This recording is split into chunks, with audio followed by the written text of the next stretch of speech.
Así que ahí está, se está yendo a la nube. Excelente. Gracias, Valentina. Excelente. Bueno, a ver. El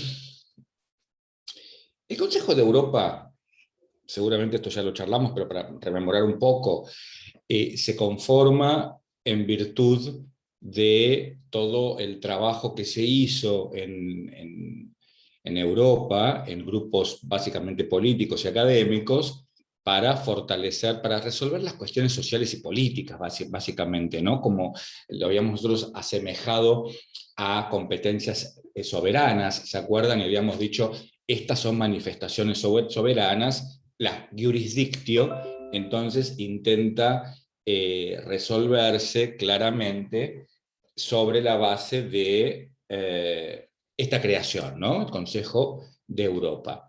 Y el Consejo de Europa, como ya les dije la clase pasada, tiene como misión fortalecer las democracias europeas en resguardo y respeto de los derechos humanos, pero no establece cuáles son los derechos humanos, no establece una, digamos, una Buenas tardes, categoría de profe. humanos, ¿sí? ¿Perdón? No, solo le dije buenas tardes, perdón. Buenas tardes, perdón, buenas tardes, Lucas, buenas tardes. Entonces, a ver, entonces, claro, acá se hizo como imperioso por, dar una solución a esto. ¿En qué aspecto? A ver, si yo tengo un instrumento que dice, vamos a crear el Consejo de Europa para fortalecer las democracias, y entiendo que las democracias se pueden fortalecer solamente si respetamos los derechos humanos, la pregunta es, ¿cuáles son los derechos humanos? ¿Se entiende? Claramente. Esto es como de lógica, ¿no? Bueno, ¿cuáles serían los derechos humanos? Porque uno no puede decir derechos humanos en general y abarca cualquier cosa. Tenemos que determinar qué son los derechos humanos. Los textos que existían en materia de derechos humanos en ese momento de la historia eran declarativos. La Declaración Universal de Derechos Humanos, desde el 10 de diciembre del 48, la Declaración Americana de Derechos y Deberes del Hombre, del 31 de mayo o 1 de junio, nunca me acuerdo, de 1948, pero no había nada, otra cosa no teníamos todavía. Entonces, claro, Europa trabajó muy fuerte y en el seno, dentro del marco de este Consejo de Europa, se crea el primer tratado en materia de derechos humanos. No es un tema minúsculo, es el primer tratado en materia de derechos humanos desde el punto de vista genérico, esto que abarque varios derechos.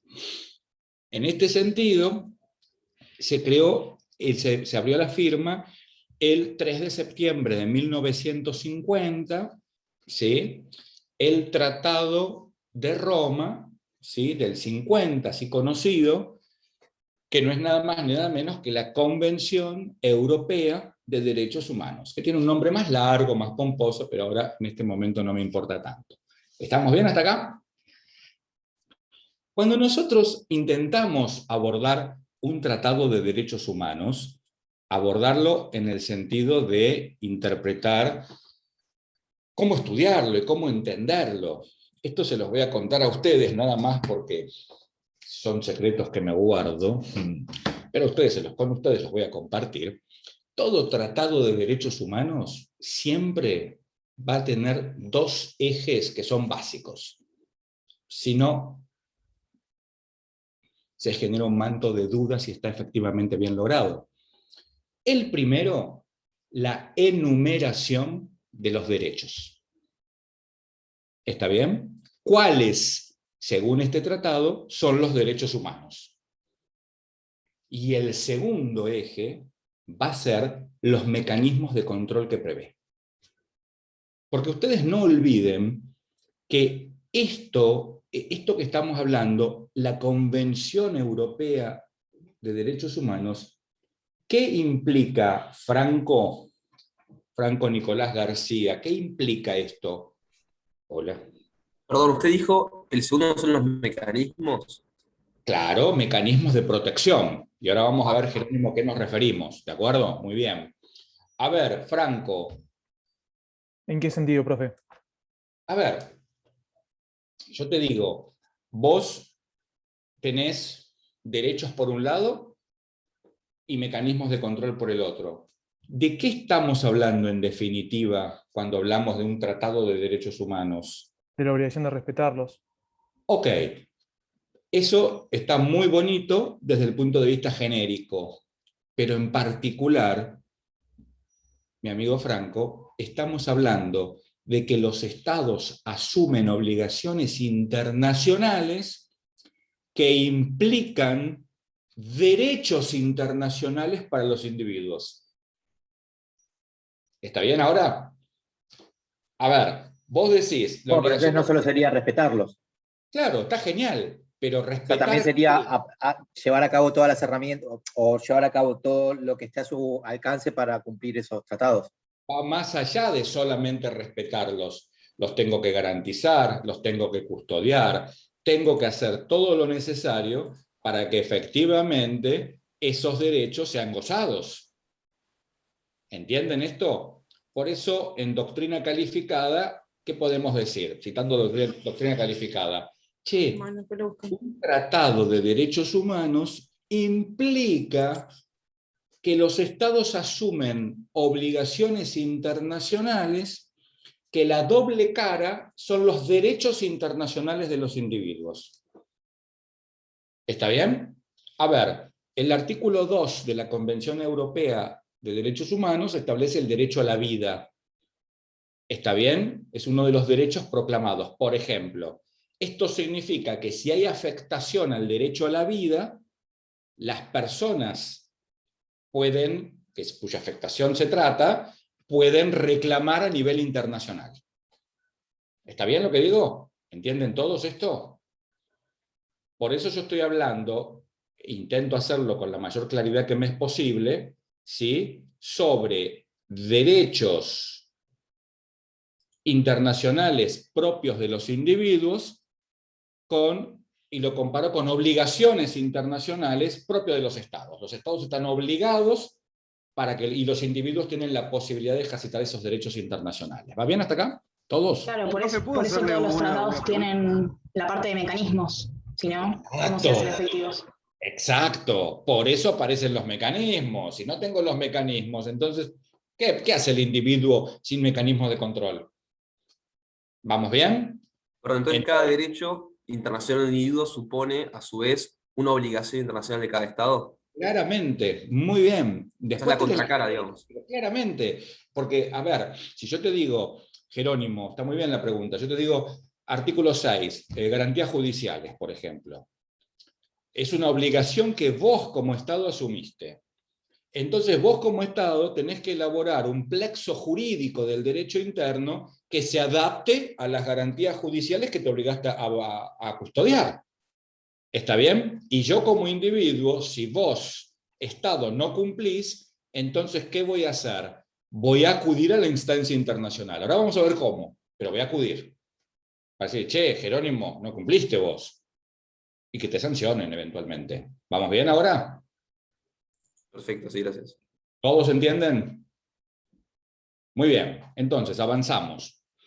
Si entendemos esto, entonces nos vamos a dar cuenta que los derechos reconocidos en 1950, cuando uno se ponga a leer el tratado, esto después lo van a hacer ustedes, la realidad es que son muy poquititos derechos, apenas una docena de derechos. Pero como siempre se habla en derechos humanos, la realidad es que más vale poco antes que nada. ¿Se entiende? Y el sistema fue creciendo, ahora vamos a ver cómo. A ver, esto podría marcarse como una debilidad, ¿no es cierto? Pocos derechos. ¿Vamos bien? Sin embargo, fueron muchos para la época, porque ahora decimos pocos porque estamos en el 2021. Pero cuando estábamos en 1950 decíamos, qué bien, qué bueno. Pero no nos cuestionábamos qué faltaba. Agradecíamos lo que nos daban. ¿Está bien esto? ¿Entienden? Muy bien. Claro, y el otro punto, los mecanismos de control. ¿Qué ocurre? Acá Europa crea dos órganos, dos órganos.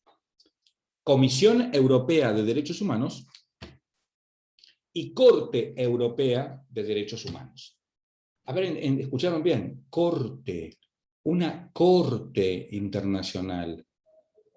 para 1950. ¡Wow! Es un mecanismo fortalecido.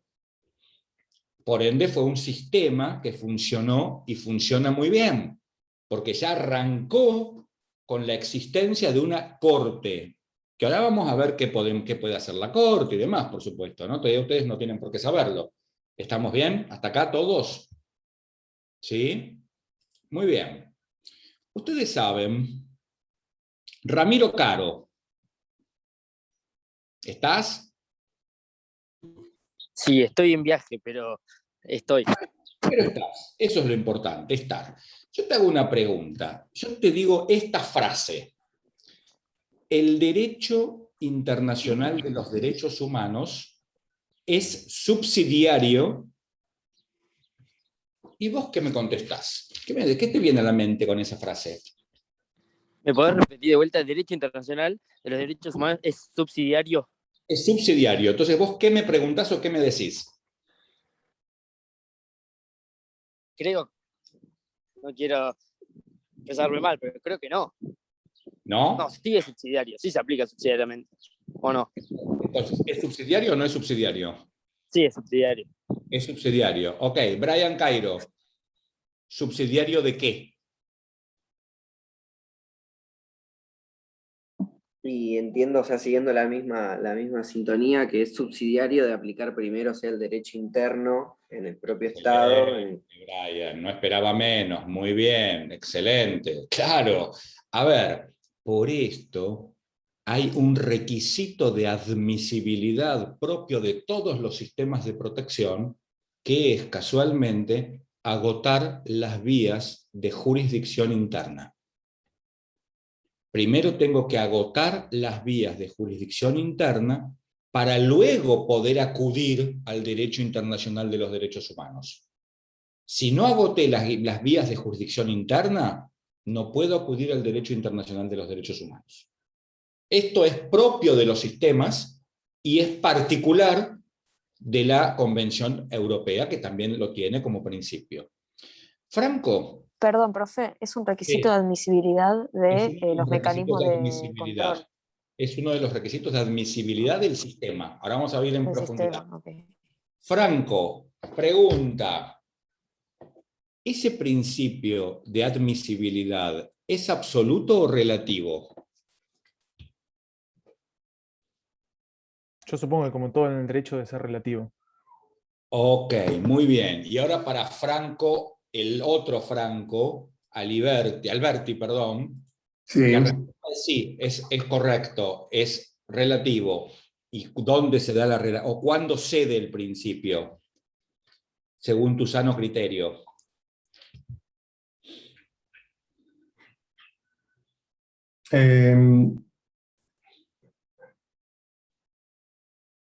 Perdón, estoy repasando todas las frases que escuché recién, incluyendo que es relativo. Que esto lo conozco, pero estoy... Yo te digo esto, Franco, escuchá. Sí. Vos tenés que agotar los recursos de jurisdicción interna. Yo te lo impongo. Por eso es subsidiario, sí. Una obligación, está bien. Sí. Entonces vos me decís, pero, ¿qué pasa si? ¿Qué sería eso? Y eso es la situación relativa.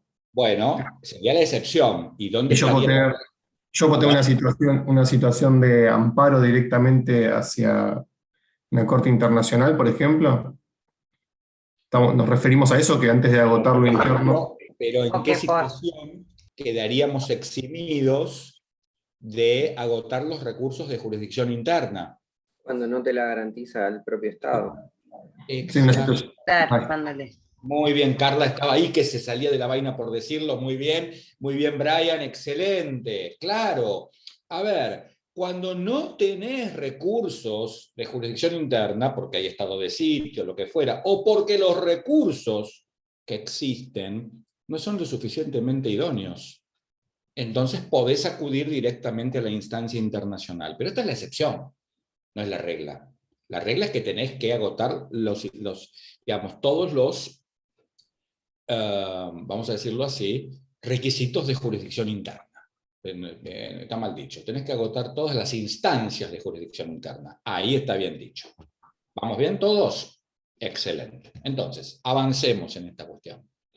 Yo les dije que empezó el sistema con poquitos derechos, pero les cuento que los europeos son muy prácticos en esas cosas. ¿Qué hicieron?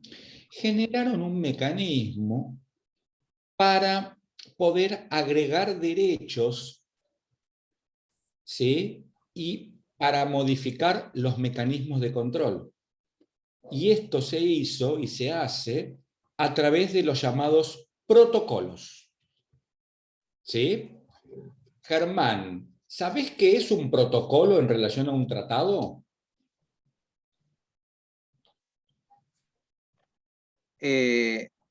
Algo por lógica, o sea, es como la reglamentación para llegar a cumplir ese tratado.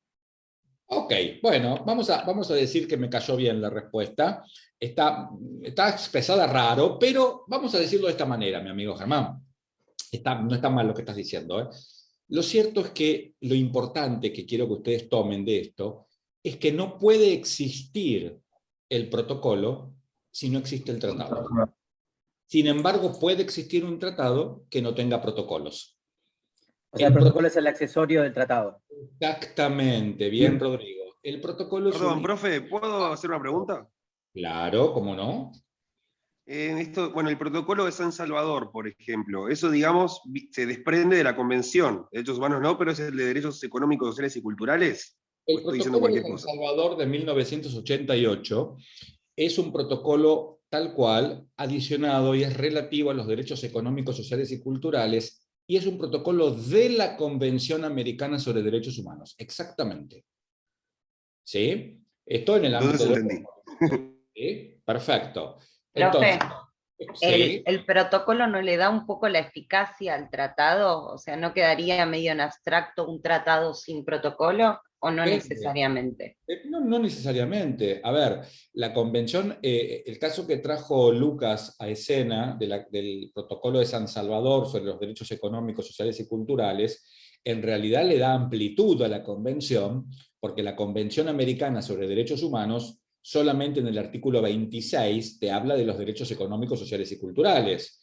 Y sin embargo, el protocolo hace toda una elaboración de los derechos económicos, sociales y culturales que no la tiene la convención. Entonces fue muy útil ese protocolo. Pero yo no sé si le da, a ver, le da amplitud, no sé si mayor eficacia, porque la eficacia va a estar dada por los mecanismos de control, digo. Pero bueno, lo podemos charlar igual, sería un tema filosófico eso. ¿Está bien? Pero, perdón, ¿por qué se denomina protocolo si en realidad sería un plexo normativo accesorio a un tratado? Casualmente, por algo que dijo Germán, que no lo expresó en forma adecuada, pero que tiene que ver con esa idea, y es esto, tiene que ver con la vida de los tratados. Lucas, a veces firmar un tratado, abrir la firma de un tratado, lleva años de negociación. Entonces, cuando vos querés modificar el tratado, vas a tener añares de otra negociación para dejar sin efecto un tratado y ampliarlo y modificarlo. Entonces te conviene un protocolo, porque durante la negociación del protocolo, que siempre es más pequeña en términos temporales, más corta en términos temporales, lo cierto es que el tratado sigue teniendo todos los efectos que ya obtuvo cuando entró en vigor, ¿entendés? Tiene que ver con la vida de los tratados en el ámbito internacional y cuál es el mejor mecanismo. Nada más que con eso. ¿Está bien? Pero, simplemente es un mecanismo más sencillo para no tener que modificar el tratado, si se quiere. Claramente. Gracias. En Europa, estos protocolos... Y, profe, perdón, el protocolo entonces vendría, por ejemplo, a completar o a enmendar al tratado, por así decirlo. Exactamente. Puede hacer alguna modificación sobre una cláusula del tratado, etcétera, etcétera. En el caso de este sistema que estamos estudiando hoy, tenemos dos tipos de protocolos. Por un lado, los denominados protocolos adjetivos. Los protocolos adjetivos modifican los mecanismos de control. Son de tipo procesal, por eso se llaman adjetivos. ¿Está bien? Versus los otros protocolos, que son los protocolos de carácter sustantivo. ¿Qué hacen los protocolos de carácter sustantivos? Tomás. ¿Está Tomás Merchán? No lo veo. No está. Bueno. Marcos Müller. Estoy. Marcos, Los sustantivos entiendo que si los adjetivos, perdón que estoy sin cámara, profe, pero estoy sin batería y no hay problema. no me aguanto. Si los adjetivos son de carácter procesal y modifican los mecanismos de control, entiendo que los sustantivos van a modificar la numeración de los derechos. Van a agregar derechos. Claro, sí, o sea, Tal cual. supongo que si modifican, siempre es para sumar, no para restar. Ya, tal cual. Es un principio de los derechos humanos. Tal que es cual. progresivo. Que va a agregar más derechos. ¿Se entiende? Okay. Entonces, acá tenemos, Daniela, una pregunta entonces para vos, para ir razonando juntos todo esto, si no es un monólogo mío. Vamos a ponerle que tenemos un protocolo sustantivo. De hecho, vamos a ir a un caso concreto. Protocolo sustantivo es el protocolo número 1. Les cuento para que sepan. El protocolo número 1, ¿sí?, agregó el derecho de propiedad. Un derecho que no estaba incluido en la convención y está incluido en el protocolo 1. ¿Está bien? Entonces la pregunta es, Daniela, ¿cuál es tu especulación respecto de cuándo entra en vigor el protocolo número 1, en este caso el derecho de propiedad? Te voy a dar dos posibilidades. Cuando todos lo ratifican, o para cada estado a medida que lo va ratificando. ¿Y no dependería de lo que diga el protocolo? Acá hay una regla impuesta, pensarlo desde el sentido común. En un protocolo está impuesto esto en el tratado, ¿entendés? A ver, sí. un protocolo sustantivo te agrega derechos. Entonces, sí, todos los que estamos acá somos estados. ¿Está bien? Sí, sí. Entonces, resulta ser que Belén dijo, ya lo ratificó, Marcos también. ¿No sería para cada estado? Exactamente. Es para cada estado, a medida que lo va ratificando, entra en vigor. ¿Saben por qué? Porque nadie tiene problemas si vos te obligás en más. Empezamos la clase diciendo, che, la firma del tratado implica obligaciones internacionales. Pero, profe, ¿eso sería solamente para los protocolos sustantivos? Exactamente, ahí vamos. Y ahora te voy a decir para vos lo mismo. ¿Qué pasa con los adjetivos que te modifican los mecanismos de control? ¿Cuándo entran en vigor? ¿Igual que los sustantivos o cada vez o cuando todos lo ratifican? ¿Cuando todos lo ratifican? Excelente. ¿Entienden la distinción? ¿Y por qué? Sí, porque afecta a todos los estados una vez Claro, modificado. pero porque si no, ¿tenés diferentes sistemas de protección? No, esto es lo que no se puede admitir. Se puede admitir que yo estoy más obligado que vos, pero no se puede admitir que haya diferentes sistemas de protección para cada estado. Entonces, los sistemas de protección tienen que ser únicos para todos. ¿Vamos bien? ¿Pero qué pasa si un estado, o sea, no todos los estados, parte del sistema europeo, ratifican todos los protocolos? ¿Qué pasa con el protocolo adjetivo que no es ratificado por todos los estados? ¿Nunca entra en vigor? Muy bien, Mica. Cuando vos tenés un protocolo adjetivo que no es ratificado por todos los estados, el protocolo adjetivo no entra en vigor. Ok. Hasta que todos lo ratifiquen. Mientras que el protocolo sustantivo va entrando en vigor para cada estado a medida que lo va ratificando. ¿Va bien? ¿Todos? ¿Entienden? Perfecto. Profe, sí. ¿Es una especie de autonomía de los protocolos con respecto al tratado? No. Es un principio jurídico que tiene que ver con que nadie se va a oponer con que vos te obligues en más. Yo soy un estado, vos otro estado. A mí qué me importa si vos te querés obligar con el derecho de la propiedad. Yo todavía no, flaco. Espérame. No es mi momento. Ahora, si vos te querés obligar, está todo bien. ¿Entendés? ¿Vamos bien? Perfecto. Ahora, sí. Si queremos modificar el mecanismo de control, tenemos que ponernos de acuerdo entre todos. Eso sí. ¿Está bien? Y que para todos entre en vigor. ¿Hasta acá entienden? Muy bien. Resulta ser que se presenta este problema. Una pregunta. Entonces, la única forma de modificar los mecanismos de control es con este protocolo adjetivo. Exactamente. Exactamente. Muy bien. ¿Vamos bien? Okay. Perfecto. Entonces, sucede una violación, un individuo alega A ver, vamos a decirlo así, lo quiero para que entiendan el principio de universalidad. A ver,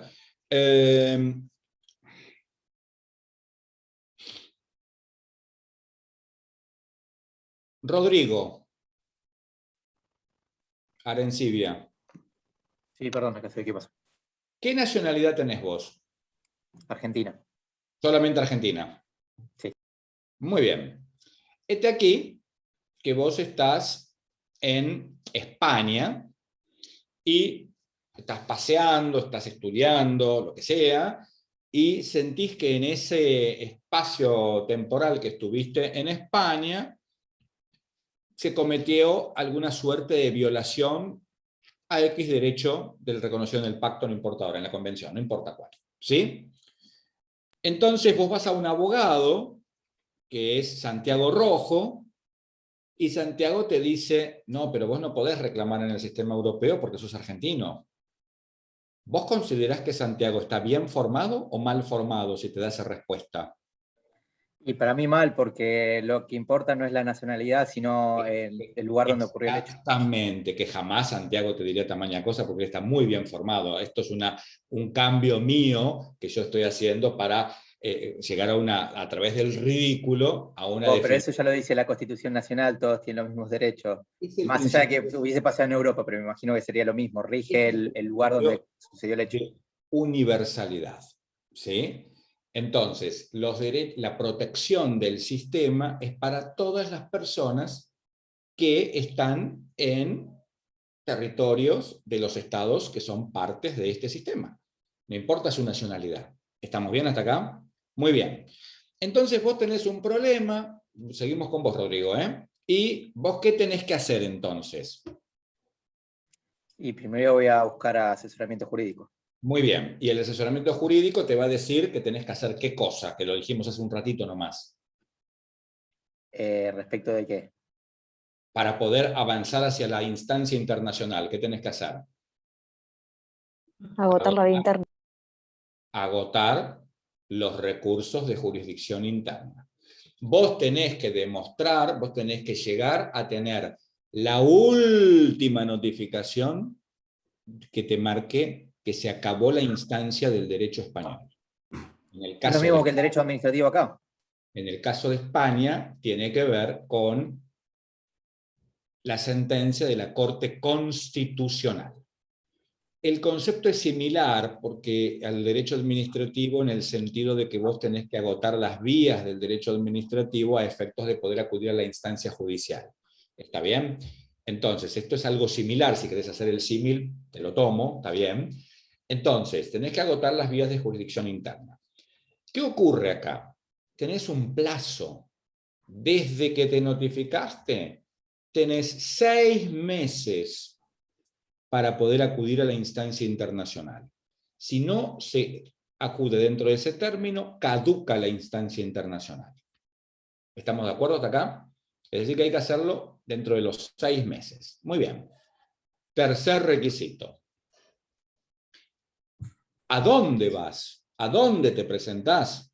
A la Comisión Europea de Derechos Humanos, que tiene su sede en Estrasburgo. Ya les expliqué esto la semana pasada. Estrasburgo está en la sede de la Comisión y la Corte, ambas sedes. Muy bien. Entonces, vos... Eso primera instancia. Vos, no, la instancia internacional es única. No hay primera y segunda. ¿De acuerdo? Entonces, vos estás acá, primero vas a la comisión, porque hay que, primero trabaja la comisión y después vemos si trabaja la Corte y cómo. ¿Estamos bien hasta acá? Entonces, tengo que hacer un escrito. Tiene que ser en cualquier lengua, ahí no tenemos problema. No, tiene que ser dentro de los 6 meses. Tengo que haber agotado las instancias de jurisdicción interna. Tiene que estar bien fundado. Esto es, no es, me pasó esto, no. Es fundarlo en derecho, fundarlo adecuadamente, explicar por qué se da la violación, dar una explicación concreta, bien fundado. ¿Está bien? No puede tener términos ofensivos hacia el Estado.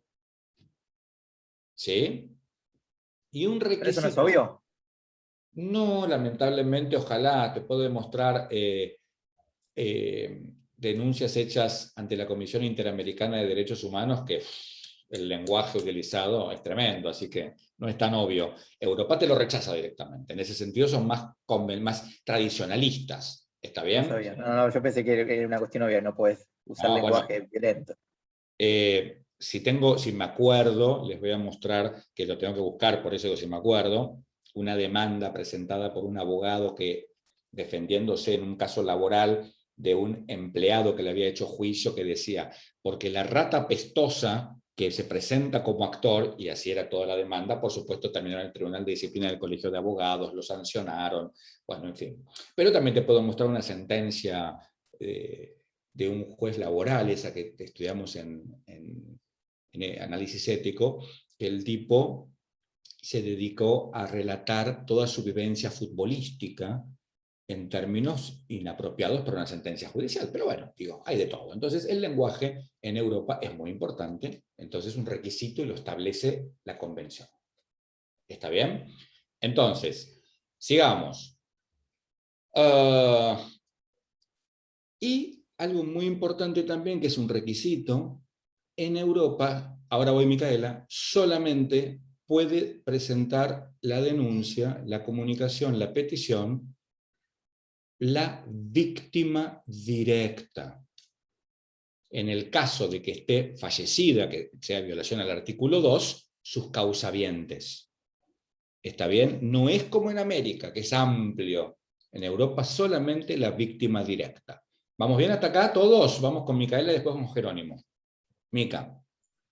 Sí, profe, una pregunta. Yo tenía entendido que el sistema europeo ahora se modificó con los protocolos y que la comisión ya no existe más y que todo lo atribuye al tribunal. Me arruinaste la sorpresa, Mica. Vas a ser severamente sancionada. Marcelo, Mica está en la lista gris. No negra, fíjate. Bueno, ya vamos a charlar de eso, tranqui, ya vamos a llegar. Pero explico todo porque así entienden, pues si no queda como un saco roto. Está muy bien. Dale. Jerónimo. Sí, gracias. Perdón, no sé si me estoy adelantando, pero entonces, si yo hago este escrito o acudo a la comisión y no cumplo con un requisito, ¿quedo sin posibilidad alguna de defenderme? Ahora te voy a responder esa pregunta. Me bancás un minuto y yo te voy a dar la respuesta. Agostina. Profe, una consulta. En este caso, sería como en la Comisión Americana, que los peticionantes no tienen, digamos, que establecer los derechos violados en tal artículo de tal tratado. O sea, ellos solamente tienen que contar y fundar los hechos, pero tienen que... es como en la Comisión Americana, que no es necesario que pongan... Ante la Comisión Interamericana de Derechos Humanos, la Comisión Interamericana, a nivel americano, es más flexible en ese sentido. La Comisión Europea, no. Y en Europa, no. En Europa hay que fundar adecuadamente. Y fundar en derecho. Digamos, explicar los hechos y fundar en derecho. Es más rígido en ese sentido. ¿Está bien? Muy bien. Entonces, hacemos la presentación y empieza una primera etapa que la voy a denominar etapa de admisibilidad. ¿Sí? En esa etapa de admisibilidad, y esta es una respuesta para la pregunta de Jerónimo, la realidad es que, ¿qué hace la comisión? Analiza si el individuo, si la petición que recibió cumple los requisitos de admisibilidad. Entonces te puede rechazar la petición si no cumpliste los requisitos de admisibilidad. Y acá no hay un órgano que revise si esto está bien o está mal. Porque la instancia internacional, como le conté a Rodrigo hace un rato, es única. Entonces yo no puedo darme el lujo de equivocarme. ¿Se comprende? Entonces los requisitos de admisibilidad hay que cumplirlos todos. Y en algún sentido, por la pregunta que me hacía Rodrigo, ¿esto es lógico? Hay muchas cosas que son lógicas y otras no tanto, pero vos como abogado tenés que ver qué dice la norma. Si la norma te exige tal cosa, sea lógico o ilógico, lo tenés que cumplir. ¿Está bien? Claro, pero entonces... Sí, con la fundamentación del derecho también es un poquito arbitrario, puede llegar a ser. Podría llegar a ser, habría que analizarlo. Yo no digo que esté bien, digo que dice el tratado. El tratado dice esto, y hay que cumplirlo. Entonces, Jerónimo, a la respuesta tuya, se puede dictar, ahí la comisión podría dictar un decreto, una resolución que diga es inadmisible por incumplir las formas. Claro, pero en ese caso, entonces la Corte o la Comisión podría permitir que continúe la violación de derechos humanos en un exceso quizás de formas o burocrático, como en el caso, me acuerdo que era Jáuregui. Esa es tu opinión y la mía, pero no es la realidad europea. ¿Sabes por qué? Porque el europeo que está en esta temática conoce muy bien el sistema y cumple con los requisitos de admisibilidad. ¿Entendés? Y ahora voy a explicarles más a fondo, cuando avancemos un poco, cuánta importancia se le da a esto en el nuevo sistema, que ya Micaela me lo anticipó. ¿Está bien? Pero lo cierto es que esto siempre en Europa fue como muy tradicionalista y vos tenés que cumplir con lo que dice la norma. ¿De acuerdo hasta acá? Entonces, en esta primera etapa, si el caso es declarado admisible, ¿sí? Rosario Iglesias, ¿significa que la comisión dijo que el Estado cometió violación?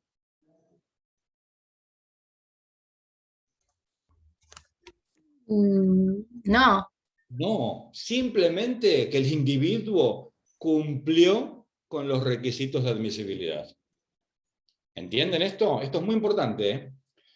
Porque esta admisibilidad puede terminar en un informe de fondo que diga que no hubo violación, o terminar en un informe que diga que hubo violación. Ahora vamos a ver esas posibilidades. ¿Estamos bien? Entonces, primera etapa, admisibilidad. Segunda etapa. Segunda etapa, solución amistosa. ¿Qué intenta hacer la comisión? Que el individuo, con el Estado involucrado, se pongan de acuerdo. ¿Sería una etapa como de consultas? Es como lo habíamos como visto. similar, claro, pero en este caso sería más similar a la mediación. Esto es, porque la comisión se pone como mediadora, trata de lograr que cesen las violaciones, que el Estado repare a la víctima, que la víctima se sienta satisfecha, y en caso de que se logre un acuerdo, se publica y todo el mundo aplaude. Estamos todos felices y contentos. ¿Está bien? Si no se cumple, perdón. Perdón, en la solución amistosa es porque el Estado reconoce, ¿no? La responsabilidad, o sea, para llegar a la solución es porque el Estado... Siempre, cuando hay una solución amistosa, el Estado tiene que reconocer, pues si no, olvídate, no hay solución amistosa. Porque yo, como abogado del individuo, ni a palos voy a aceptar una solución amistosa donde el Estado no me reconozca. Claro. ¿Entendés? Muy bien, seguimos entonces. Terminamos la etapa de la solución amistosa. Veníamos, a ver, de vuelta. Admisibilidad, primera. Segunda, solución amistosa. Fracasó. Pasamos a la tercera, que es el famosísimo informe del artículo 31. Acá, sí, la comisión dice, ¿hubo violación o no hubo violación? ¿Entienden hasta acá? Para llegar a todo esto que estamos charlando, que pasan años muchas veces, la comisión puede citar a las partes, puede citar al individuo, pedirle que amplíe, puede pedirles pruebas, puede pedirle al Estado involucrado también.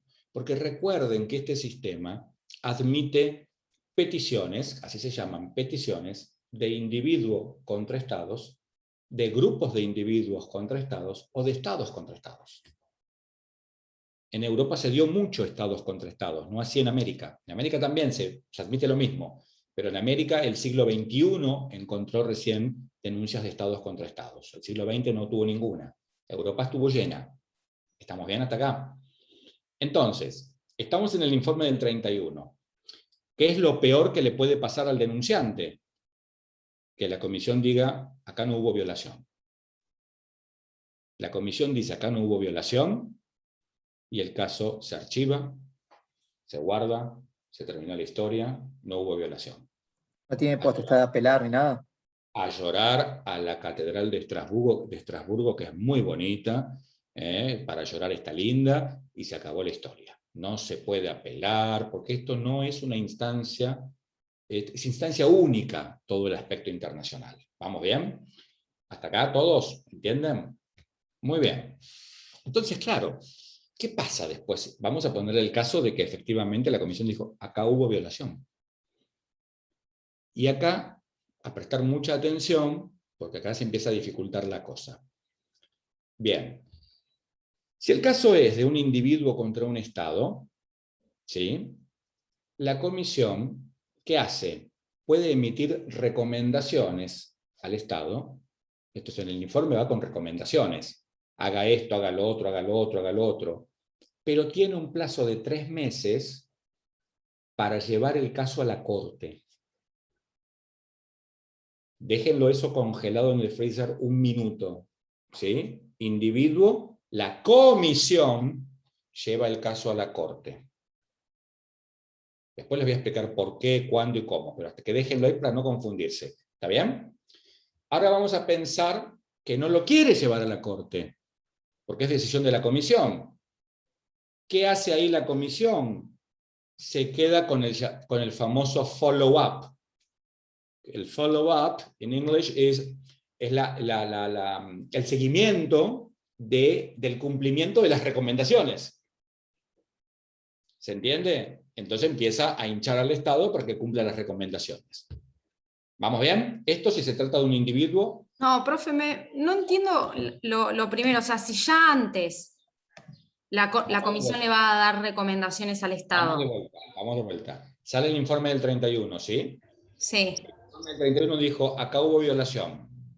Pero la comisión no se limita a decir, hubo violación y punto. A hacer recomendaciones. Pero tiene la potestad, que todavía no sabes para qué ni cuándo, dejalo ahí 1 minuto. Sí. Tiene la potestad de decir, en este caso que me trajo Rodrigo, yo lo voy a llevar a la Corte. Y también pero si quiere no lo lleva a la Corte. Tiene la potestad de decir, en el caso que me trajo Pablo Giuliano, no lo voy a llevar a la Corte, me lo quedo yo. Eso es una decisión de la comisión. ¿Estamos bien hasta acá? Sí.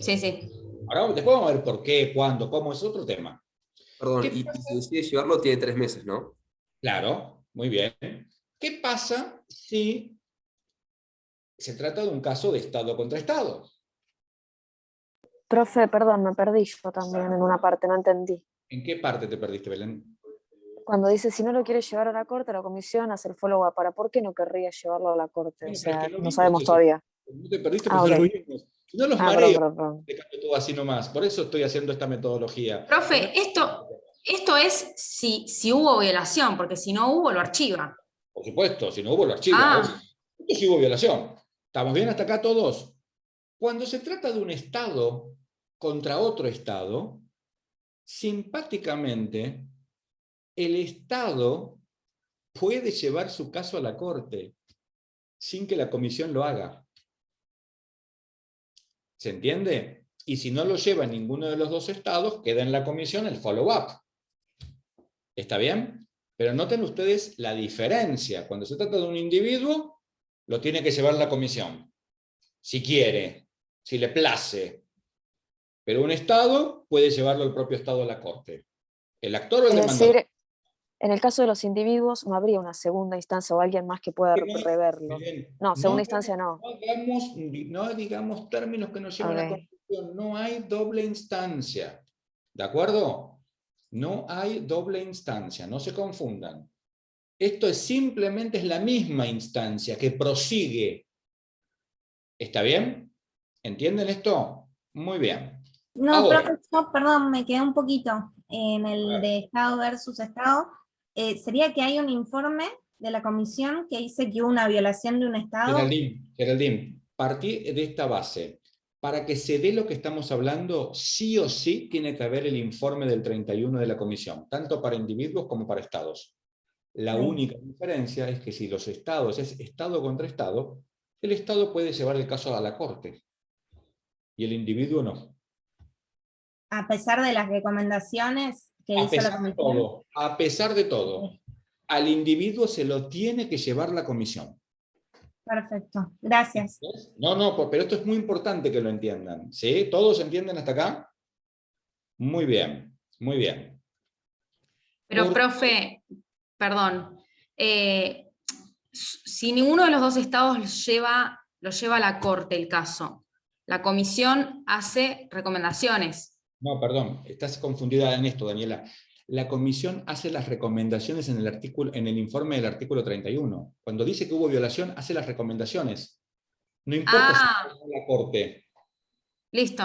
¿Hasta ahí vamos bien? Entonces, Sí, como sí. ya hizo las recomendaciones y la comisión ve que ninguno de los dos estados llevó su caso a la corte, entonces se queda con el follow-up. ¿Vamos bien? Profe, entonces a la corte solamente van a acceder comisión y estados, ni organizaciones ni individuos particulares. Muy bien. Comisión y estados. Perfecto. ¿Todos bien hasta acá? Excelente. Avancemos entonces. Claro, hay un tema. No sabemos cuáles son los parámetros que tiene la comisión para llevar casos a la corte. Eso es lo que le interesa a ella hacer. ¿Se entiende? Entonces, no tenemos un parámetro establecido en la norma. Puede hacerlo cuando considere que necesita una sentencia, lo que fuere. Lo lleva. Y si no lo lleva, no lo lleva. ¿Vamos bien? ¿Entienden esto? No nos rompamos ahí el cerebro para pensar cuándo y por qué la comisión va a llevar a la corte, porque no existe un parámetro. ¿Sí? Uno podría tener lecturas políticas, lecturas jurídicas, pero no importa. ¿Lo lleva o no lo lleva? Es una decisión, digamos, arbitraria de la corte, de la comisión, perdón. El caso llega a corte. Se realiza el juicio y la corte dicta una sentencia, que naturalmente es una sentencia que hace cosa juzgada, impone, y lo que dice la sentencia es, primero, si el Estado incurrió o no en responsabilidad internacional. ¿Por qué? Porque la comisión puede decir que hubo violación, pero ojo, porque por ahí la corte después llega a la conclusión de que no.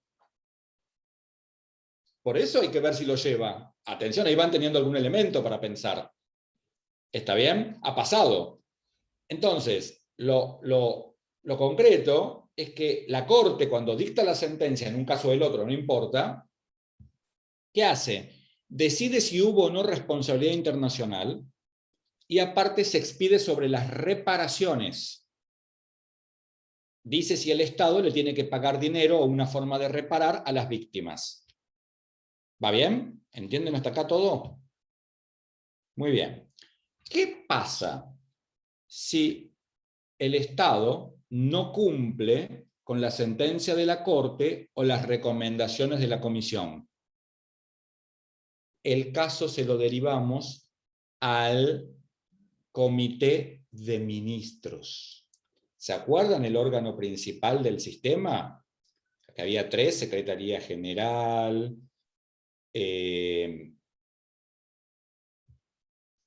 Asamblea Parlamentaria y Comité de Ministros. Bueno, se lo lleva al Comité de Ministros. ¿Y el Comité de Ministros cómo trabaja esto? Políticamente. La presión política. Cumplí, y por supuesto no hay casos de incumplimientos.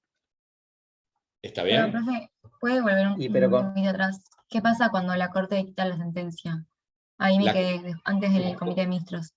La Corte dicta la sentencia y cuando el Estado incumple, se ejecuta la sentencia, vamos a decir, a través de la política internacional. Pero doctor, con su punto de vista, con el que hace mucho tiempo no estábamos de acuerdo respecto del TECAN o el NAFTA, políticamente a países muy poderosos no le puedes, políticamente no puedes hacer nada, como por ejemplo Estados Unidos. ¿Cómo haces? ¿Cómo le puedes imponer una presión política a Estados Unidos? Es muy difícil. Viéndolo como lo decía usted. Yo te cuento que en el ámbito de Naciones Unidas, en el caso de Nicaragua, por el tema de los contras, Nicaragua versus Estados Unidos, Nicaragua ganó y Estados Unidos cumplió la sentencia por la presión que sufrió Naciones Unidas y la terminó cumpliendo. Estados Unidos incumplió una sola sentencia que tiene que ver con el caso Legrand, que era un ciudadano alemán que fue condenado a la pena de muerte y se interpuso una medida cautelar ante la Corte Internacional de Justicia que salió favorable. Y resulta ser que cuando notifican a Estados Unidos que debía suspender la pena de muerte, ya lo había matado. ¿Está bien? No, Entonces, pero fue por otra cosa, se adelantó. bueno, pero no hay casos de incumplimientos. Sería Profe, perdón, ¿no? si no hay casos de incumplimientos, terminás por depender de la arbitrariedad de lo que diga la Corte. O sea, no hay casos de incumplimientos, ¿qué significa? Nunca van a declarar que el Estado incumplió. O sea, ¿qué No, significa? no. No. No hay casos de incumplimiento, significa que las sentencias que dictó el Tribunal Europeo, la Corte Europea, se cumplieron siempre. Sí. Algunos Ah, necesitan ok. en política, otros no, pero siempre se cumplieron. Perfecto. No hay incumplimientos. ¿Estamos bien hasta acá? ¿Todos? Perfecto. Este sistema duró y se fueron agregando derechos, como les conté, el derecho a la propiedad, que el protocolo 1 es muy interesante porque no solamente incluye el derecho a la propiedad, sino que también incluye y legitima a las personas morales. Esto significa que las personas jurídicas, para los que hacen empresarial acá, prestar atención y anotarlo bien grande, las personas jurídicas son sujetos activos, legitimados, cuando se trata de violación al derecho a la propiedad en Europa. No otro derecho, derecho a la propiedad. ¿De acuerdo? Por el protocolo 1. Entonces fue pasando el tiempo y empezó a entrar en escena el protocolo número 9. El protocolo número 9 es del año 91 y creo que entra en vigor en el 94, después ustedes lo van a ver en las filminas. ¿Qué hizo el protocolo 9, mis amigas y amigos? Permitió al individuo llevar su caso a la corte. Vieron que antes no podía, lo llevaba la comisión nada más. A partir del protocolo 9, el individuo con un informe del 31 favorable, dentro de los 3 meses, empezó a llevar su caso ante la corte. ¿Vamos bien hasta acá?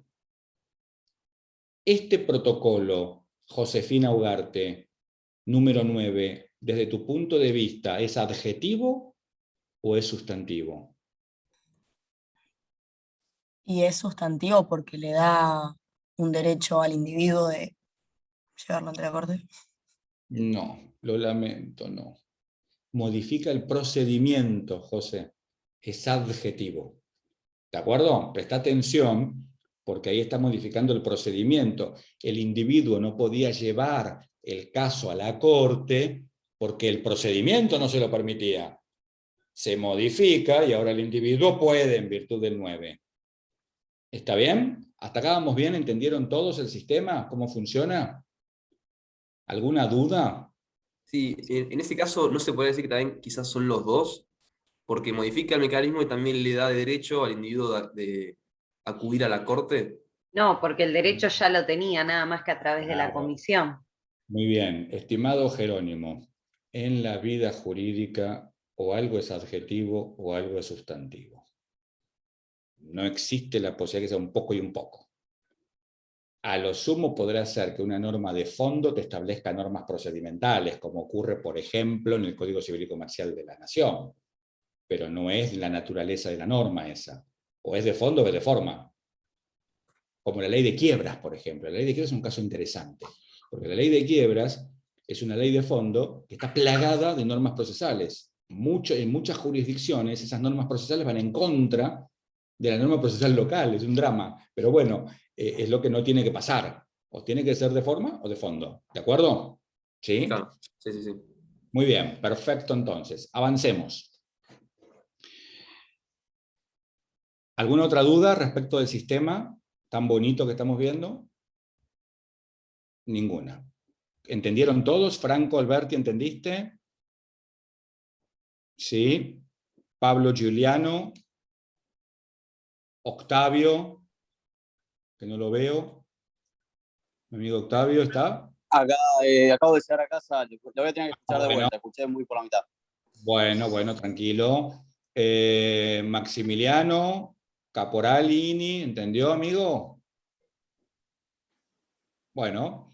Profe, ¿sí? una consulta. ¿Cuándo se ratifica este protocolo 9? En el año 94 entró en vigor. Gracias. Muy bien. Entonces, sí. En este caso, digamos, haciendo capaz una comparación innecesaria con la Convención Americana, ¿los estados tienen que ratificar la competencia de la Corte o es solamente, digamos, al ratificar la Convención Europea lo pueden llevar? La ratificación de la Convención Europea, en un principio, está muy interesante la pregunta, lo que pasa es que nos derivamos ahí, todo lo que me preguntan y nos derivamos, yo tengo que ponerlo en el examen, porque queda grabado.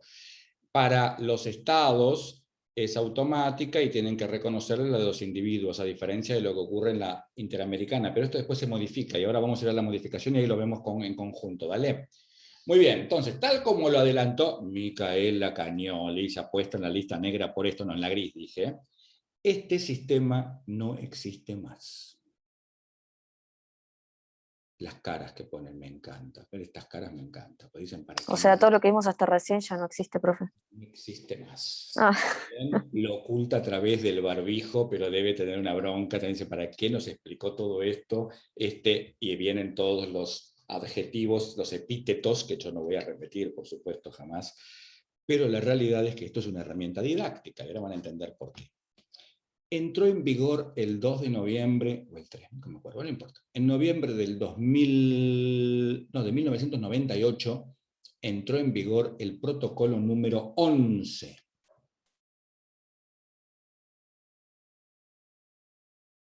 ¿Sí? El protocolo número 11 eliminó la Comisión Europea, que ya no existe más, y eliminó la Corte Europea, y puso en su lugar, creó el denominado Tribunal Único Europeo y Permanente de Derechos Humanos.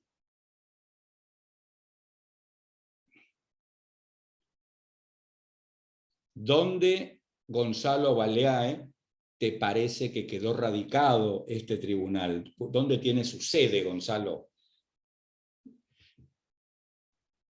Y supongo que en Estrasburgo, que debe cambiar. Suponés muy bien, muy buena suposición. Efectivamente tiene su sede en Estrasburgo, porque es un órgano que está creado en el seno del Consejo de Europa, que tiene su sede en Estrasburgo. ¿Está bien? Entonces, este tribunal está conformado por un juez por cada estado que es parte de la convención. En este momento hay 48 estados. ¿Cuántos jueces hay, Pablo Giuliano? Estás muteado sin sonido, pero leí los labios y dijo 48, lo dijo bien. Exactamente, son 48 magistrados. ¿Está bien? Resulta ser que el tribunal cada 2 años nombra a un presidente, si me di cuenta, quédate tranquilo, Pablo, nombra a un presidente para todo el tribunal y 2 vicepresidentes. ¿Está bien? Este presidente de todo el tribunal y los 2 vicepresidentes van a tener tareas totalmente protocolares, representar a la corte. Yo siempre digo lo mismo, van a invitan a un cóctel a la corte, no van a ir los 48 jueces de la mano, van el presidente o uno de los vicepresidentes, representa a toda la corte, después los magistrados que quieran ir, ¿está claro? ¿Está bien? Muy bien. Los magistrados son propuestos por los estados, todo eso lo tienen ustedes ahí en las filminas, así que no me voy a detener en lo que ustedes pueden leer y que no genera dificultad. El punto es que luego ocurre lo siguiente. Trabaja en salas el tribunal. En 4 salas de 12 jueces cada una. Y a su vez, estas salas trabajan con 7 jueces titulares. Lo cual significa que se asigna una sala con 7 jueces, por ejemplo la sala A, para el caso 3000. Quizá el caso 3001 también vaya a la sala A, pero integrada por 7 jueces diferentes a los primeros, porque son 12 en total, todos están trabajando siempre. ¿Entienden? Se quedaron como diciendo, ¿qué está Y diciendo? todos estos No entendí. estados de los distintos estados, todos estos jueces en las distintas salas. Vos tenés 12 jueces en cada sala, después vemos las nacionalidades y demás, no te detengas ahí porque te vas a confundir, Carla. Vos tenés 12 jueces. ¿Qué ocurre? Un caso lo trabajan 7 nada más. El presidente más 6 jueces. ¿Entienden? De esa sala. ¿Y quedan 5 sin hacer nada? No. esos 5 que están sin hacer nada están en otro caso, bajo la misma presidencia, ¿entienden? Y van todos trabajando diferentes casos. ¿Ahora sí? Hay 2 jueces que se repiten. Sí, Franco, se van a repetir. Sí. Se va haciendo un sistema ahí. ¿Está bien? Que lo forma el presidente. ¿Quién más? ¿Alguna otra duda acá? ¿No? ¿Cuántas salas son? 4. 3, no, 4. Matemática marzo, está bien. Y matemática a marzo, tal cual. Muy bien. Entonces, escuchen bien, no te hagas problema, Octavio, cuando se trata de honorarios vas a mejorar la matemática. Entonces, observen esto, que es muy importante también. Cada sala de 7 jueces queda compuesta por el presidente y por ¿cuántos jueces más? 6. Muy bien, Belén, muy bien. Esos 6 jueces los dividimos en 2 comités. Comité 1, comité 2, comité A, comité B, como ustedes quieran llamarle. ¿Vamos bien hasta acá? Les voy a pedir un segundito.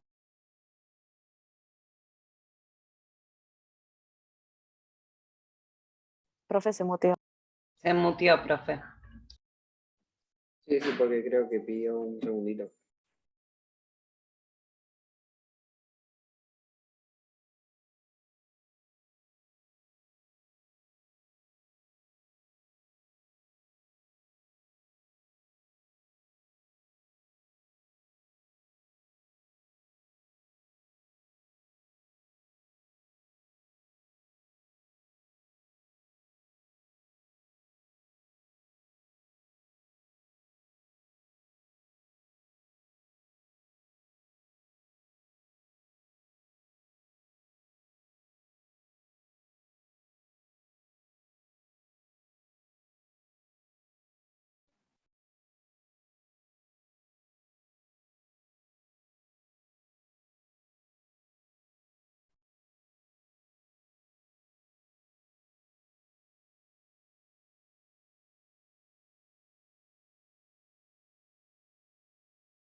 Bueno, acá estoy de vuelta.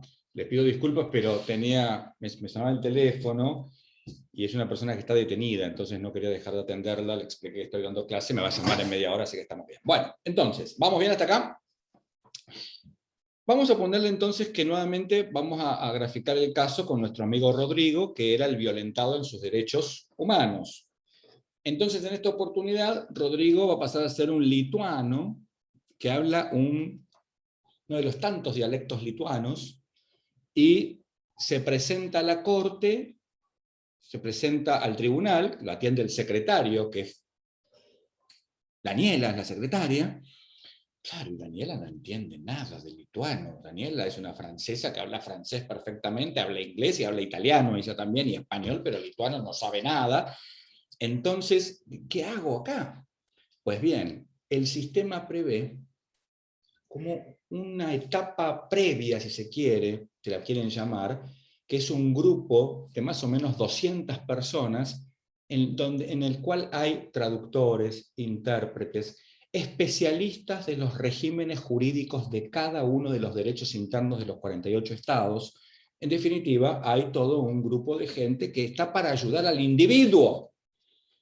Entonces, ¿qué hace Daniela? Llama a ese, ahí dice, che, ayúdenme, porque acá tengo un lituano que está enfurecido y quiere presentar su petición ya. Y no sé cómo explicarle cómo funciona esto. Obvio, pues no habla lituano, pobre chica. Entonces va inmediatamente el experto lituano, traductor e intérprete, y le explica a Rodrigo que el sistema pone a su disposición a todos los expertos de ese grupo para que lo ayuden en su presentación. ¿Entienden? A ¿Es eso una asesoría letrada? Claro, con la asesoría letrada, con todo. A eso se le llama fase preregistral. ¿Y saben por qué ocurre esto? Por el principio pro homine.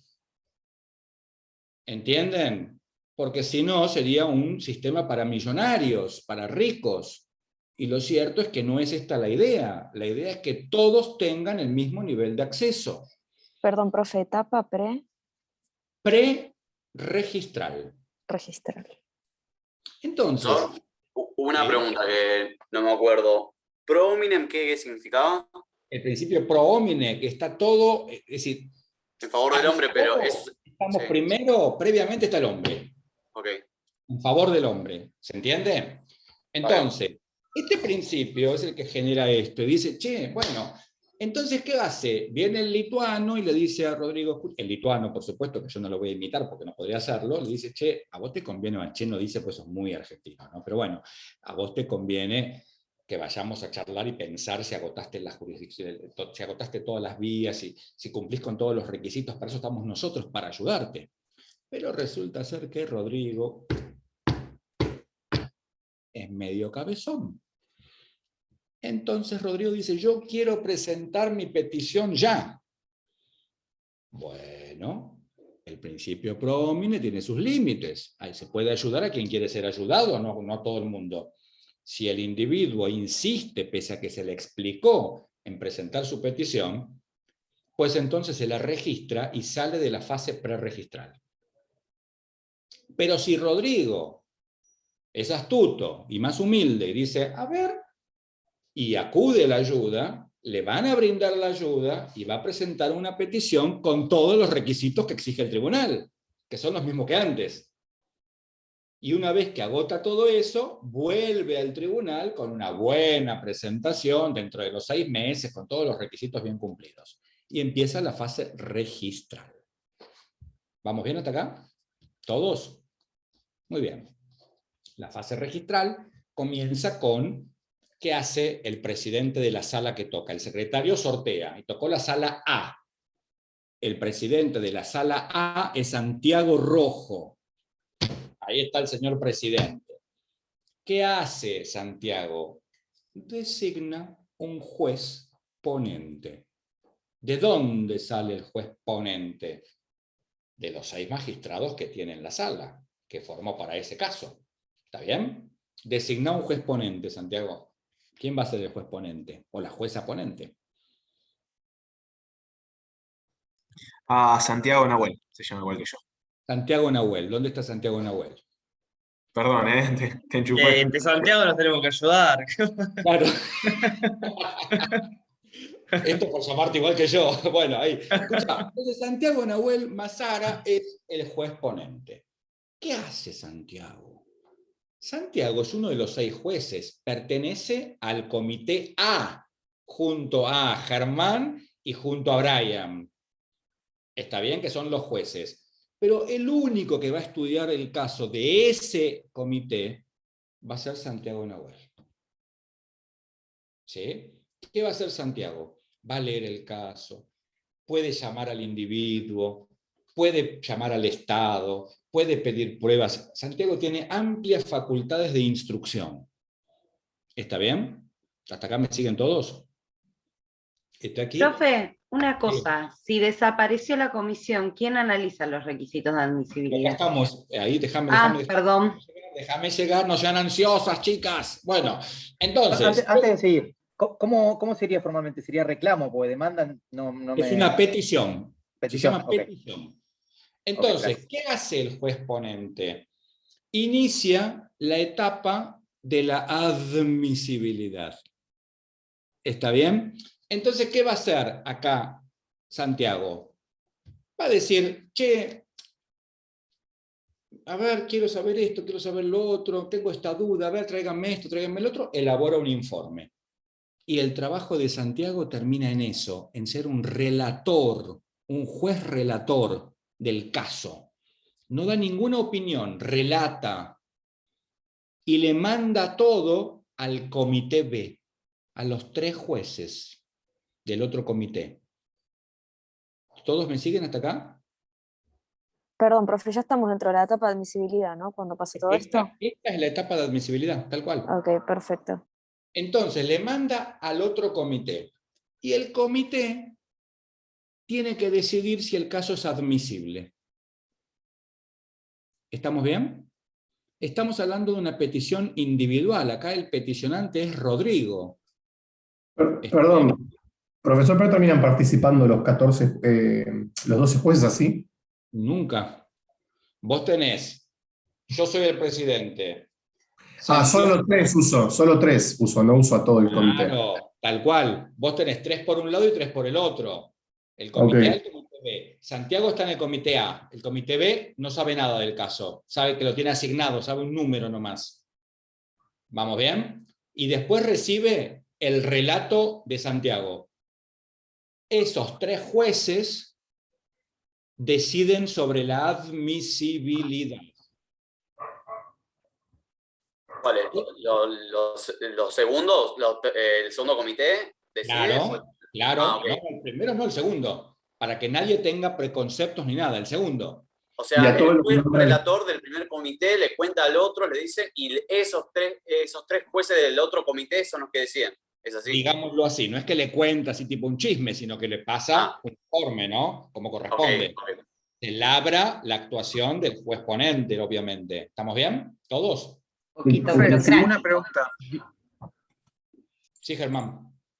Y en este caso, ¿no? Santiago Massara fue el que expuso el caso, el que lo llevó adelante. Brian y yo, que los otros dos que Están en el quedamos de mismo esa comité. comisión. No hacen nada todavía, no seas ansioso, Germán. Ah, ok. Espera. Entonces, ocurre lo siguiente. Resulta ser que entonces, en los 3 jueces, que ya no me acuerdo ni quiénes eran, pero no importa, los otros jueces del comité, del segundo comité, por unanimidad, 3-0, dicen, el caso es admisible. El caso es admisible, no hay duda. ¿Está bien? Hasta acá parece que dije una verdad ridícula, pero ahora van a ver por qué. Solo por unanimidad lo pueden decidir. ¿Eh? Si solo por unanimidad lo pueden decidir. No, ahí vamos, muy bien. Ok. Ahora resulta ser que hay 2 jueces de ese comité que dicen que sí, y uno dice que no. ¿El caso es admisible? Sí. Resulta ser, y esta es la peor situación, me encanta porque tengo que poner una cara como diciendo, ¿con qué viene esto? Bueno, a ver, resulta ser que ahora un solo juez dice que el caso es admisible y los otros 2 dicen que no. ¿Cómo es el caso? No es Rodrigo admisible. dice, no es admisible. Ay, Rodrigo. Qué lástima, pero no. No, error. ¿Saben por qué? Por el principio promine de vuelta. ¿Qué dice el sistema? No, pará, si hay un juez que piensa que el caso puede ser admisible, este tema lo vamos a tratar, Germán, y acá participás, los 7 jueces, y vamos a resolverlo 4-3. ¿Se entiende? Ah, pero pará, pues yo pensé que eran 3 jueces. No, está bien, pero a ver. No pensaste mal. Son 3 jueces el comité que está decidiendo. Profe, No llegaron a la mayoría. Esperá, Belén, espera. ¿Entendés? Si hay uno solo que dice que sí, ya es admisible. O sea que el 99, No. Si hay uno solo que dice que sí, no se puede declarar la inadmisibilidad, porque para la inadmisibilidad necesitas 3 votos de los 3 jueces del comité que está decidiendo. Principio pro homine. Por eso, si hay uno que dice que sí, es admisible. No. La admisibilidad se difiere para resolverla los 7 jueces de la sala que se integró. Ah, se difiere, ok. Y ahí sí, pues si la claro, y ahí comisión si 4 que dicen tiene que que sí, ya es admitir admisible. de esos 3. ¿Entienden? A ver, el sistema en favor del hombre dice, si uno piensa que es admisible de los 3, no, esto lo va a discutir los 7 jueces y 4-3 zanjamos la cuestión. Y ahí sí, 4-3, cara o verdad, suerte o verdad, ya está. Seca o cara, quise decir. O sea que ¿Bien? lo Pero una decide pregunta. la sala. ¿Qué pasa con la sala? O sea que lo decide Exacto, lo decide la sala.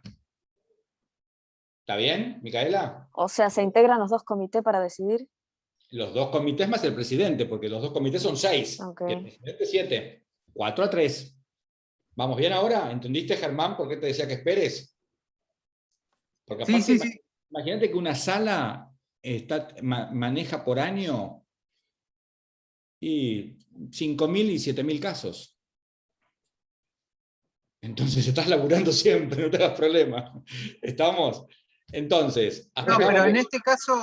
en este caso, si es admisible en la sala B, digamos, En o el sea, comité ya B, es no admisible hablemos y mal. sigue Comité B, no sala, comité. el comité, perdón, el comité B. Si ya lo admiten ahí, ya el caso se decreta admisible y sigue su Por proceso. supuesto, O sea, por no. supuesto, y sigue el proceso ahora, y ahí ya terminamos la etapa de admisibilidad. Quiere decir que la etapa de admisibilidad puede ser que lo declara admisible el comité de jueces o inadmisible, o que lo declara admisible la sala en pleno, los 7 jueces, en el supuesto de que el comité no haya podido obtener unanimidad para la declaración de inadmisibilidad.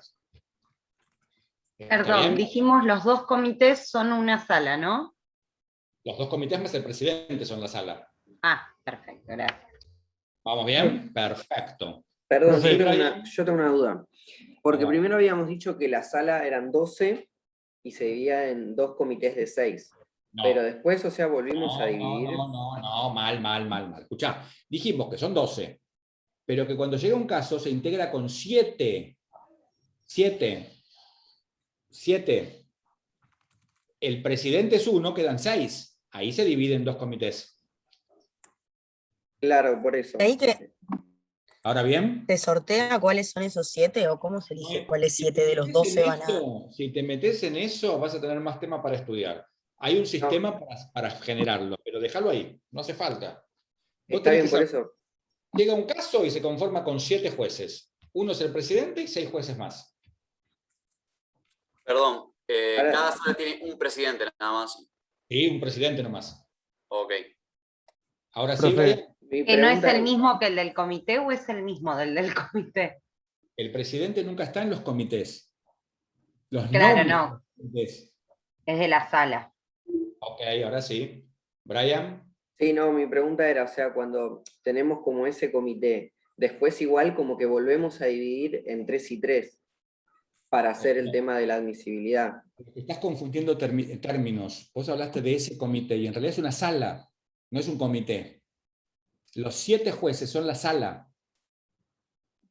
Ah, no son 12 la sala entonces. No, las salas son 12, pero para el caso se conforma con 7. Ah, listo, ya entendí. ¿Entendés? Esa misma sala interviene en otros casos, en 2.000, 3.000 casos más, no, 5.000 casos más. Ya Entonces está, se va perfecto. conformando de esa manera. ¿Está No, bien? está bien, yo anoté mal y le puse comité a eso, listo. Ah, ahí está el error. Ahora bien, Franco Nicolás García Dinardo levantó la mano, me dice acá un par de veces. Yo tengo una consulta sobre si la sala, cuando se reúne en pleno para decir la inadmisibilidad, por ejemplo, basta con la mayoría o si también tiene que ser con unanimidad. No. 4-3. Ok, perfecto. Bien, mayoría simple. ¿Ok? 4-3. Muy bien, sigamos. ¿Algo más? ¿Puedo seguir? Adelante, entonces. Bueno, entonces, tenemos acá. Escuchen bien. Acá estamos hablando de una petición de Rodrigo, que es un individuo, era un lituano, ¿sí? Pero resulta ser que también peticionan los estados contra estados.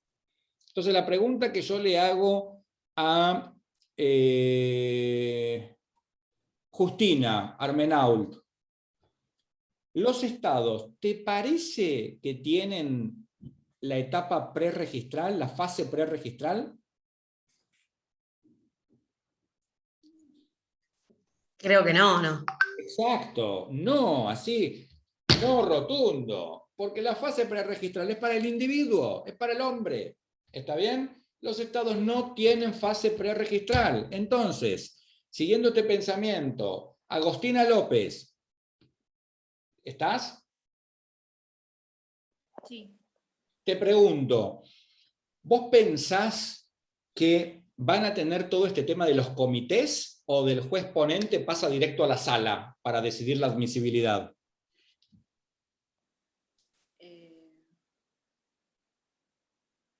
No lo sé. Pero pensalo, porque la idea de los comités es por aplicación del principio pro homine. Ah, no. Entonces no. No, ¿de acuerdo? No. A ver, directamente la admisibilidad la decide la sala en pleno, los 7 jueces con el juez ponente. El juez ponente hace su trabajo y se lo expone a la sala. Y la sala vota 4-3. Y ya está, admisible o inadmisible. ¿Vamos bien hasta acá? Se declaró el caso admisible. Perfecto. Segunda etapa, solución amistosa. Igual que antes. Vieron que no era ridículo verlo de antes. ¿Está bien? Perdón, en el caso de Estado contra Estado es sala de 7, siempre son 7, no sala 12. 7. Siempre lo que escribió en el chat mi amigo Germán es la misma respuesta. Son 7 jueces. 7 jueces. Presidente y 6 jueces. ¿Estamos bien? Perfecto. Entonces, veamos. Solución amistosa. A ver, se logra la solución amistosa. ¿Qué sucede? Informe, aplaudimos y festejamos con canapé y champán. Muy francés. Nada de comer mucho. Está muy bien. Entonces, no se logra, no hay canapé ni champán. ¿Qué pasa acá? Se inicia el juicio. El juicio. Ya juicio directamente. No hay informe del 31 y demás. Declarado admisible. Fracasó la solución amistosa. Juicio. Jerónimo. Estás ahí, Jerónimo, te veo. Jerónimo. Baja un poquito la cámara porque se te ve la mitad. Ahí está. Jerónimo, pregunto. ¿Qué necesita el peticionante para poder hacer el juicio? ¿Sí o sí? ¿Haber agotado las vías internas? Ya las recontra agotó porque se declaró admisible el caso, Jerónimo. Eso se estudió en la admisibilidad. ¿Qué necesita ahora que antes no se le requería? Fundar. ¿Cómo? Fundar el caso. No, ya lo refundó. ¿Qué necesita ahora que antes no se lo pidió? Nadie, porque no lo precisaba. ¿Sabés qué es, Jerónimo? Es un juicio, flaco. Patrocinio jurídico. Claro. Necesita abogado. O sea que todo el proceso hasta ahora es... ¿Y entonces tengo que fundar sin abogado? Todo es sin abogado. Vos, si conocés el sistema, te podés presentar sin abogado. Pero el patrocinio no lo tenía... que demandar con abogado. Pero el patrocinio no lo tenía en la etapa preregistral. Eso es lo que le preguntaba, si era un patrocinio. Pero resulta ser que vos, que fuiste un cabezón, no lo aceptaste. Bueno, pero si la aceptás, ya tenés patrocinio. Ahí. Sí, pero no es obligatorio. Está bien, bueno, pero en este caso, si lo hubiese aceptado, no. Está bien, ok. Vos tenés, Rodrigo, una mirada de la norma equivocada. La norma está para aplicarla. El legislador la critica y la modifica.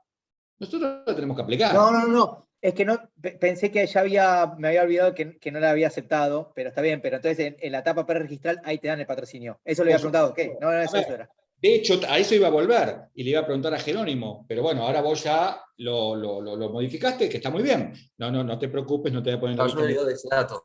A ver, escuchá, vos no tenés guita, no hay plata acá. Porque es caro, ¿eh? ¿Qué hace el individuo?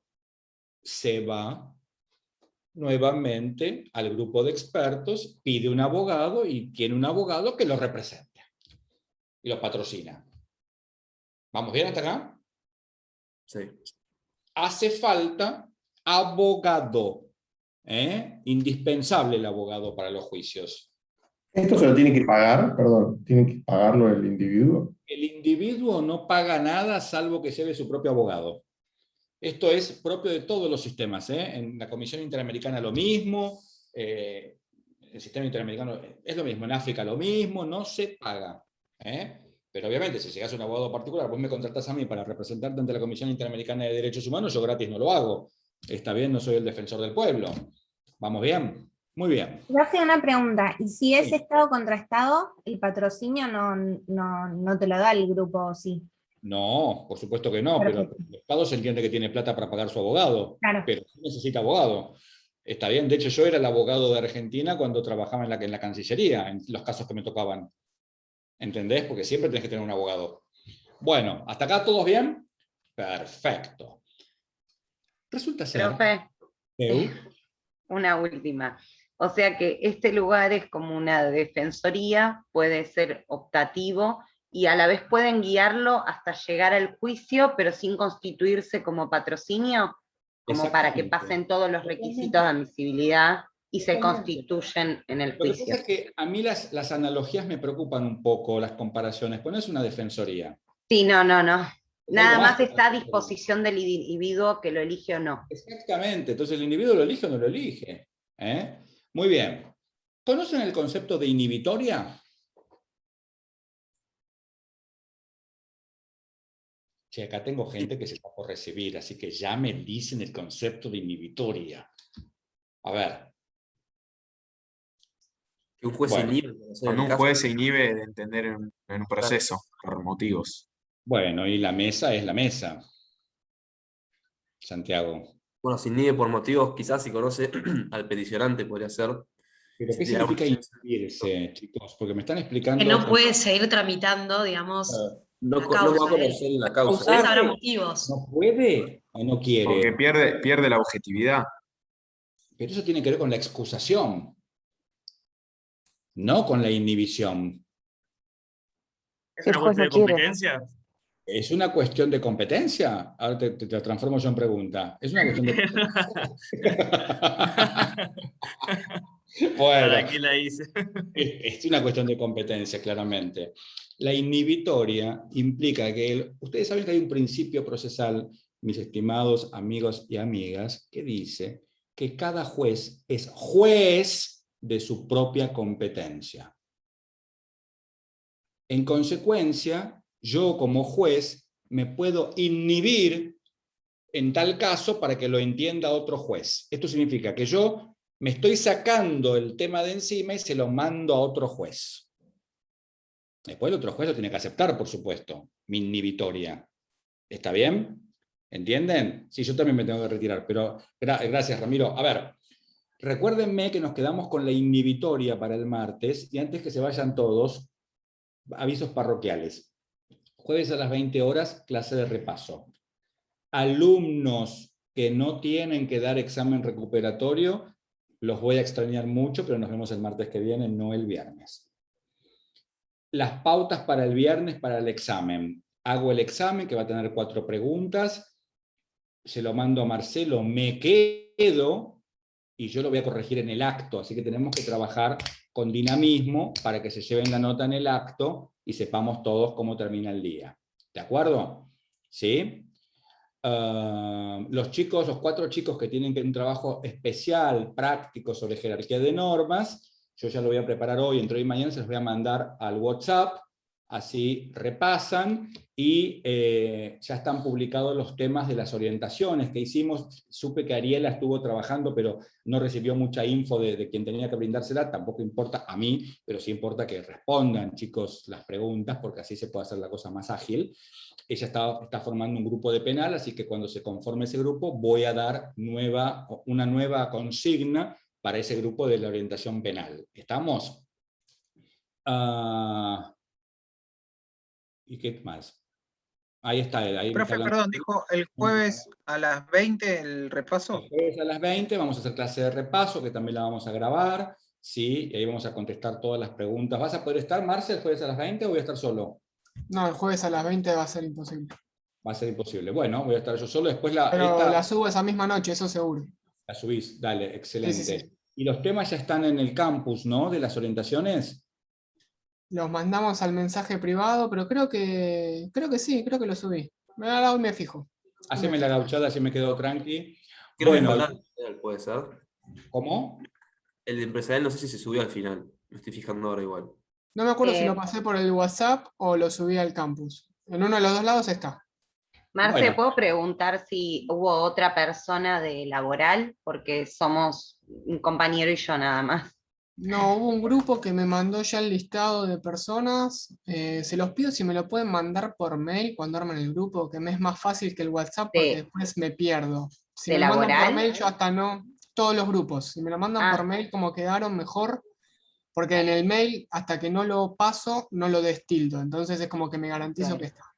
Perdón, Claro. en el campus, Control como tú. trabajo práctico grupal número 3, ahí están cargados lo de los... Estaba entonces. Yo sabía que en algún lado estaba seguro. O en el grupo de WhatsApp o en el campus. Si está en el campus, todos tienen acceso.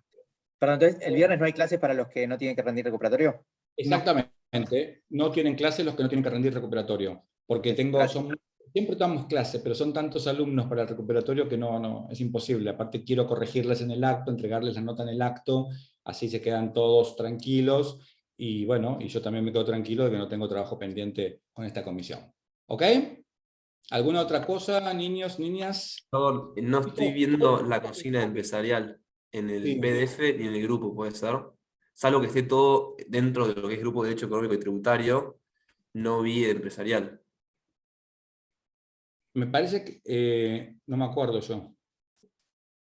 Puede ser que, creo que lo subimos y después se generaron nuevas orientaciones, me parece. Creo que empresarial se separó después, pero estaba dentro de lo que es económico y Me tributario. parece que el empresarial se separó al igual que laboral, ¿no, Marce? Claro, pero laboral creo que ya está separado. ¿Y que nos están faltando las consignas para empresarial y laboral? Lo laboral tiene igual, estoy viendo el PDF. Laboral sí, laboral tiene. Ah, ¿empresarial no tiene? No tiene empresarial.